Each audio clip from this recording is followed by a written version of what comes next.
Assalamualaikum warahmatullahi wabarakatuh. Alhamdulillah wa syukrulillah salatan wa salaman ala rasulillah. Saudaraku semuanya, tidak terasa kita sudah memasuki fase yang kedua di bulan Ramadan ini. Fase maghfirah. Dalam mengikuti tarbiyah rabbaniyah di madrasah Ramadan ini, sampai saat ini tentu sedikit banyaknya sudah ada kesan yang melekat di hati kita masing-masing.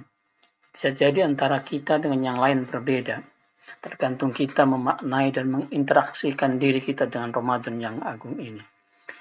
Saudaraku semuanya, bahwa puasa yang Allah wajibkan kepada manusia itu jangan dimaknai sebagai upaya menyengsarakan hambanya, tapi justru ini adalah bentuk kasih sayang Allah Subhanahu wa Ta'ala. Bahwa manusia itu di dalam dirinya ada unsur nasut dan unsur lahut. Unsur nasut adalah unsur material, unsur bumi, yang ketika diperturutkan, diberlakukan secara berlebih, maka akan mengantarkan seseorang jatuh kepada kerendahan.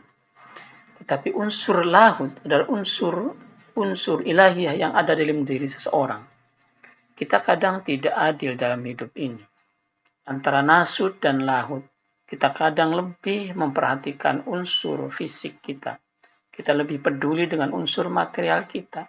Kadang kita lebih memperhatikan unsur jasad ataupun fisikal kita. Tidak jarang unsur spiritual kita nomor duakan.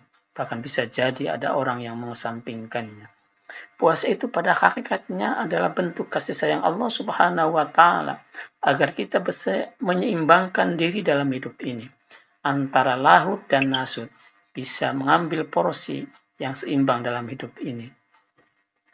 Kenapa saya katakan demikian? Karena memang puasa ini banyak hal yang dilakukan oleh kita dalam rangka untuk memupuk dan menumbuh kembangkan serta memperkokoh unsur-unsur spiritualitas kita dalam diri kita ini.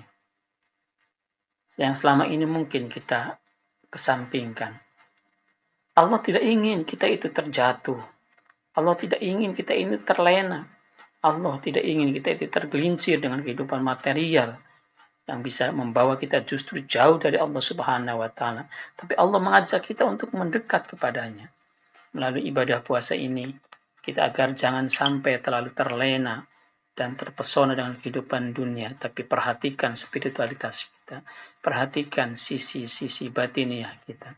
Saudaraku semuanya, puasa ini memang ibadah yang unik, berbeda dengan ibadah-ibadah yang lainnya. Contoh sholat misalnya. Ketika kita sholat, gerakan kita dapat dilihat oleh orang lain. Ketika kita berzakat, tentu melibatkan orang lain. Ketika kita berhaji, lebih hebat lagi, ribuan bahkan jutaan orang bersama kita di sana. Jadi orang lain dengan mata pandangnya bisa melihat apa yang kita lakukan. Tetapi itu berbeda dengan puasa. Adakah yang tahu dan bisa memastikan bahwa seorang itu sedang puasa ataupun tidak? Apakah karena dia lemas? Apakah karena dia lunglai? Atau karena dia dalam pandangan kita tidak makan dan minum? Wallahu a'lam. Yang tahu hanya yang berpuasa dengan Allah Subhanahu wa Ta'ala. Inilah makanya puasa itu disebut sebagai ibadah yang unik karena memang di situ ada unsur-unsur sirriyah, unsur-unsur yang rahasia yang hanya kita yang berpuasa dengan Allah sendiri yang tahu. Makanya dalam salah satu hadis qudsinya Allah menyatakan, kullu amal ibni Adam lahu illa sauma fa innahu li wa ana ajzi bihi. Setiap amal manusia itu diperuntukkan pahalanya bagi dia. Bahkan sudah dijelaskan oleh Allah pahalanya apa. Ternyata itu berbeda dengan ibadah puasa. Fa innahu li wa ana ajzi bihi. Sementara puasa itu hanya untukku dan aku sendiri nanti yang akan membalas. Layaknya seperti apa orang berpuasa itu dapat pahala dan imbalan dari Allah Subhanahu wa Ta'ala. Banyak pendapat mungkin penafsiran tentang wa ana ajzi bihi. Di antaranya ulama memaknai bahwa makna kata di atas, bahwa Allah yang punya otoritas prerogatif untuk menentukan seberapa besar pahala orang yang berpuasa.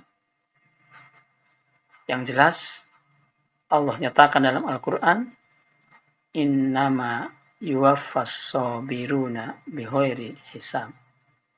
As-sabirun bisa dimaknai dengan orang-orang yang berpuasa. Maka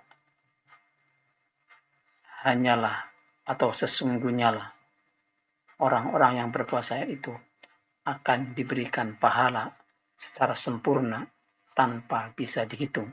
Karena Allah yang punya prerogatif, pahala, ganjaran, imbalannya semacam apa untuk orang yang berpuasa. Ulama yang lain mengatakan bahwa kullu amal ibni Adam jazauhu al-jannah. Segala macam perbuatan ibadah yang dilakukan oleh manusia itu balasannya adalah surga. Berbeda dengan puasa. Pahalanya adalah liqa'u rabbih, dapat bertemu dengan Allah Subhanahu wa taala. Bagi seorang kekasih, tentu tidak ada yang berharga ketika dia dapat bertemu dengan orang yang selama ini dicintainya. Hamba, itulah adalah kedudukan kita. Sekaligus kita ini adalah orang yang merindu kekasih kita, yakni Allah Subhanahu wa taala. Maka di akhirat, ketika kita dipertemukan, diberikan kesempatan oleh Allah untuk bertemu dengannya, maka itu adalah kenikmatan yang tertinggi bagi seorang hamba, bertemu dengan sang Khaliqnya. Kenikmatan yang tertinggi bagi seorang kekasih, bertemu dengan kekasihnya. Itulah makna bahwa wa ana ajzi bihi.